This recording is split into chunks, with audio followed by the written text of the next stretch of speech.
Hey guys, I'm Drago, and I had another video planned for this week, but I wasn't able to get the art done for it in time. So instead, I looked into my backlog of already recorded videos, and here we are. Today we are doing Pokemon Infinite Fusion Sprites, but in the Ken Sugimori style. That is the official Pokemon art style. There's two reasons why I'm doing this. One, I thought it would be fun, and two, I want to start making my own Fakemon region. It will be the Waru region based on Australia, and while I still want to use my own style for the Fakemon, I also want to be able to somewhat mimic the official Pokemon style. You know, mix both my style and the official style. So this is a great way for me to practice doing that style. I chose 3 sprites from the Fusion Dex website, and I made sure to contact the creator of those sprites, and I got their permission to make these. Please make sure if you're going to do anything that includes anyone else's artwork or designs, to always ask for permission first. Without further ado, let's get into it, and I hope you enjoy. I started off this journey with Wailord and Magcargo. The original sprite was made by Test Run, and it's one that has a mixture of a big wide open area for me to practice with, plus a bit more of an intricate detailed area with the shell.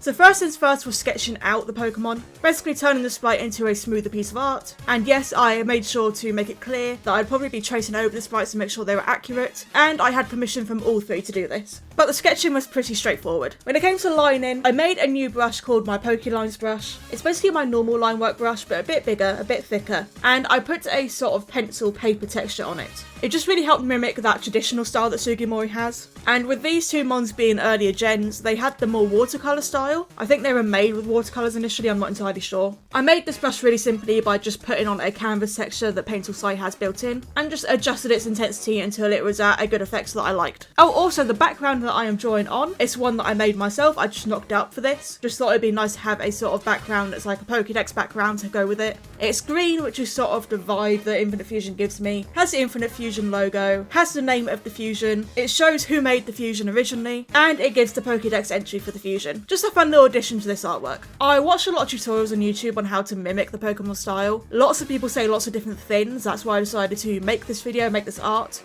to just try it out myself, because all the tutorials say different things and it got confusing. Ken Sugimori likes to put this texture on some of his Pokemon. Wailord is one of the ones that has this quite visible texture to it. And yet somehow, despite the texture being really visible on Wailord, I still forgot to add it. Like, somehow forgot. Instead, I got really focused on the smoke. I used my smudge brush here to just sort of get an idea of the colours blending together in a watercolour style. It's these sort of effects in the artwork that I'm not entirely sure how he made them, so I mainly just followed the sprite here. Now, the shading is where a lot of people differ with how they do it. Some people do it with multiple layers, some people do it with cell shading and then erase the edge. I decided to go for a much softer approach by using a watercolour brush, because I felt like the hard cell shading approach was too hard. It was too... I don't know how to explain it, but it just didn't really fit the vibe, in my opinion. So I blocked out the area with the watercolour brush, and then I used an eraser on a low density to erase the edge, which is the same sort of effect that is on the Sugimori artwork. The other part of shading is have the layer on multiply and use a dark blue. For the highlights, I use an overlay layer on a pale yellow. The pale yellow is again the sort of shade he uses for his highlights, and the overlay layer is just what I thought looked the best. I used a lot of different layers here for the shading, mainly so I could get the opacity right for each different colour, because the opacity for, say, the blue of Wailord didn't really fit the opacity for the pale white, and then it also looked too dark for the shell. So I did different layers so I could make sure I could adjust the opacity separately for each colour.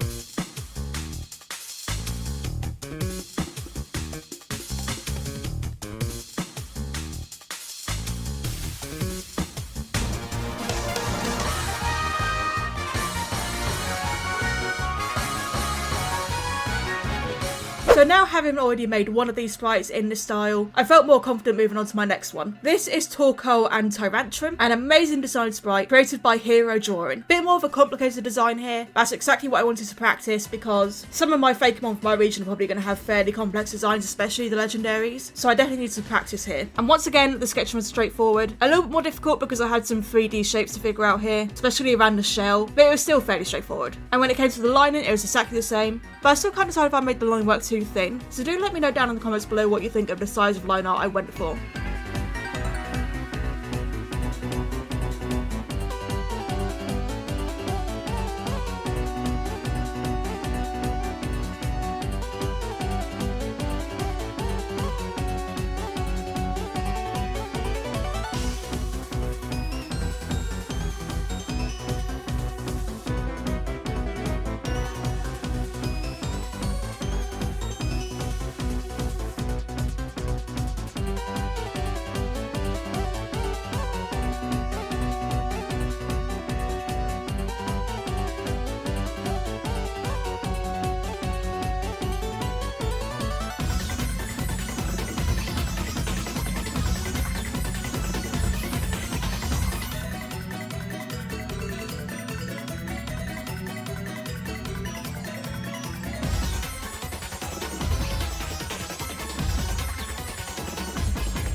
Now another reason why I went for this sprite is it has a lot of different texture to it. The shell is a different texture to the skin, which is a different texture to the smoke coming out. There's a lot going on here. Now what I regret doing actually is I did colour picking from the official Torkoal Sugimori art, and really I should have probably tried to actually make the colours myself, and that's some advice I can give you guys. Always try to sort of make the colours yourself visually, just from what you can see. It will help you learn colour theory a lot more, while as colour picking isn't as helpful for learning about colours and shades and all that sort of thing. But I think I just got so overwhelmed by the smoke here and all the texture that I was like, I don't want to deal with the colours right now.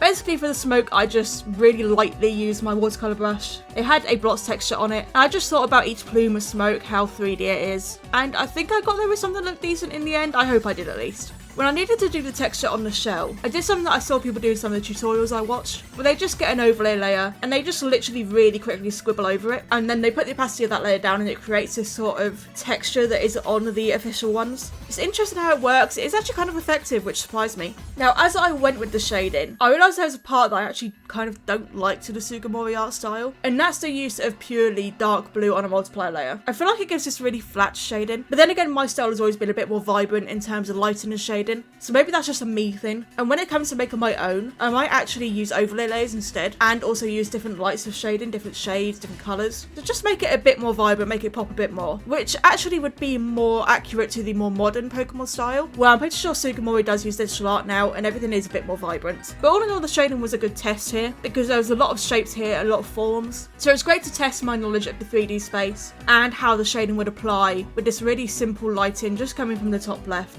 and how well I can replicate that to the Sugimori style.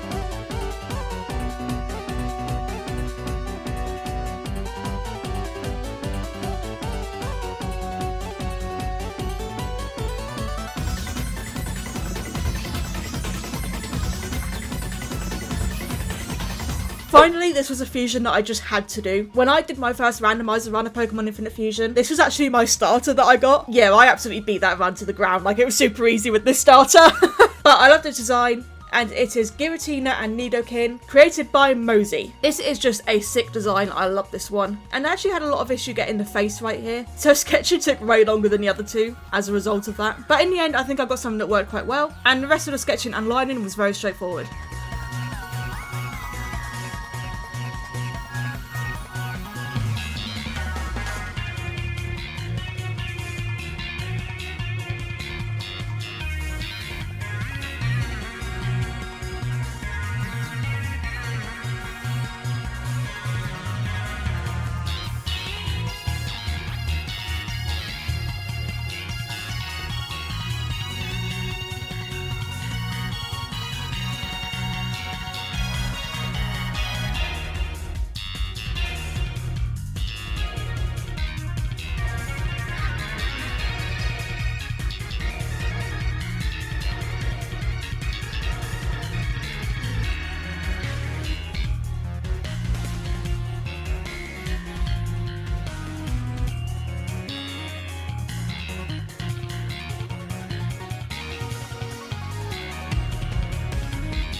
Now, with all of these sort of accessories and details this design has, it was another one that was a lot more complicated to shade. And that's another reason why I chose it, not only because I really like the sprite, but because it was a good challenge. And it's these sort of designs that I can see why people prefer the more cell shaded technique, because it could be a lot more refined there rather than the technique that I was using, where I was doing it more loosely with my watercolour brush. So I can see where both techniques apply, but I do think when it comes to replicating this style, a lot of it is down to personal preference and what you're comfortable doing. Because I don't know, just using my watercolour brush just felt a lot more natural to me. And in the end, I am probably going to incorporate my own style into my Fakemon that I make for my region, which will be other videos, by the way, coming up soon. And so doing this in a way that's more comfortable for my style does make sense while I practice. Let me tell you though, making these was so much fun. Taking these sprites and turning them into these fully fledged pieces of artwork that look like they'd just be inserted right into the Pokemon universe. It was great, I love doing this. And if you guys enjoyed, then make sure to leave a like so I know if you want more of these. Also, the highlights are really weird in the Sugimori style. Like, you have to put the highlight, but unlike the shading, the shadows, rather than just one swipe over the edge of them with the eraser, you have to sort of like do loads of little swipes around the edge for the eraser. The highlights are a lot more jagged, I guess is what you could say. It's weird, it's hard to describe it, but basically the shadows have one clean swipe of the eraser, while the highlights are a lot messier with the eraser. And I guess it's so the highlights aren't too harsh, I guess it makes sense. It's just a really weird way to go about it. Maybe it makes sense in terms of the watercolour traditional style. And when I say weird, I'm not like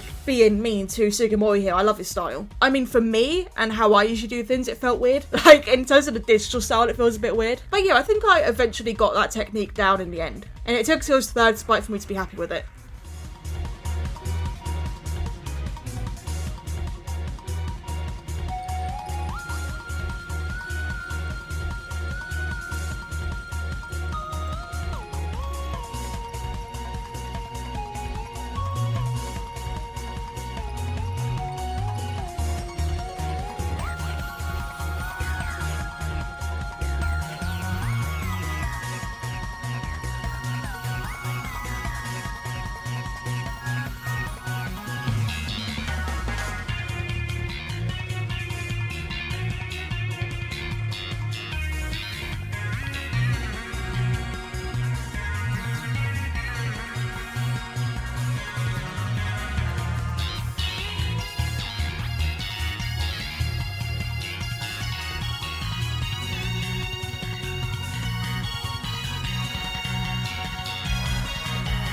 So what have I learned from this exercise? Well, first of all, the Sugimori art style is actually really difficult to replicate.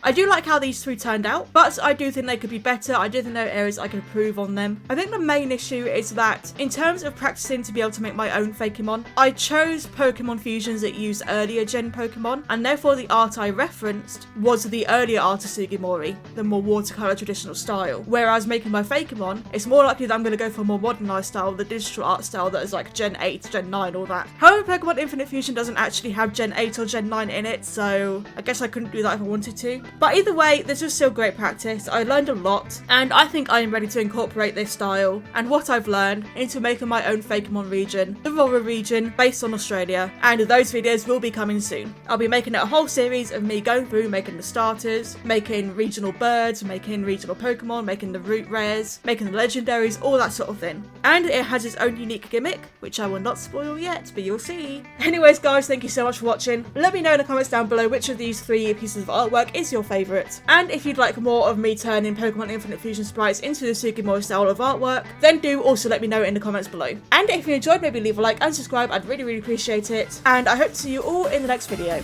Bye!